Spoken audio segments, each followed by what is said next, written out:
A, B, C, D, E, F, G, H, I, J, K, L, M, N, O, P, Q, R, S, T, U, V, W, X, Y, and Z. Now I know my ABCs.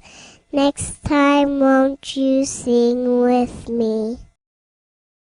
I bring you a budget that has two underlying messages. One, we have to spend less because we have less to spend.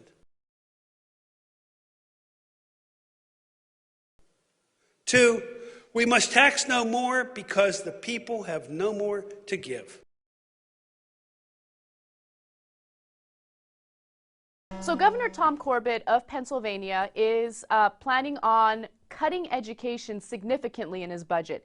In fact, when it comes to public colleges and universities, he's cutting all funding in half. And in Pennsylvania, Governor Tom Corbett's budget includes $1 billion in cuts for public schools. Not to mention the $644 million he wants to cut from higher education. A $28 billion budget, which will spend $1.5 billion less on education. Which would mean a 50% reduction in funding for Pennsylvania's state universities like Penn State and Pitt. Let's go. We're going to get people motivated. Woo! All your funding, all the money you get from the government, from Temple, you don't get that anymore. You're paying for this on your own. I can't do that. The governor describes his budget as separating the must-haves from the nice-to-haves and suggests we've gotten addicted to the latter. Here is the big headline, if there is one. No tax increases. Then there are ways to raise revenue, and there are ways to raise revenue that aren't even that unpopular with the public. For example, in Pennsylvania, you could impose a tax on shale drilling, which the public supports by 70%, and raise a couple of $100 million. So there are ways to raise revenue and balance this. In my view, this is really a scheme so that the state can have a tax increase without looking like they made a tax increase, because they're pushing the taxing back to the local level or even to the individual level in the case of students if you have to pay more tuition. When they make a choice between their wealthy constituents, as you pointed out, and school kids, they pick the wealthy. I'm about $30,000 in debt right now, second semester sophomore, and I've got about $200 left to my name. That's savings account, so that's like the past 20 years of life. My mom graduated college with like $7,000 in debt. And she went to a private university, and I'm gonna graduate with like $30,000 to $40,000 in debt, and I go to a public university. And how can the governor have the audacity to cut funding to students who need it most, who have no future if they don't have education?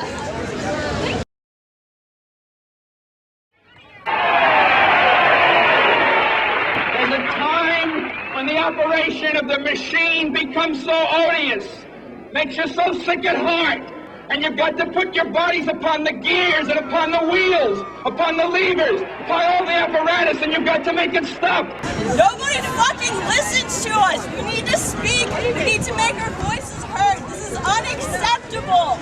Governor Tom Corbett's proposed budget is all about making sacrifices today in exchange for prosperity tomorrow. They're screwing us for the future. They're screwing the country. They're just pound foolish. They're not looking to the future of the country. So really, it's a question of priorities. You're going to spend more money on prisons, less money on schools so that you can send more kids to prison. Who are we fighting for in Harrisburg?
think that a 50% cut is acceptable.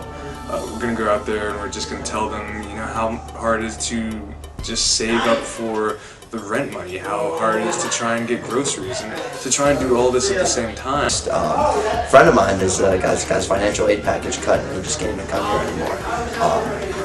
It sucks. This isn't a case of sheer survival, I guess, for me. So, but I'm doing it for other people. I'm doing it, I guess, for him.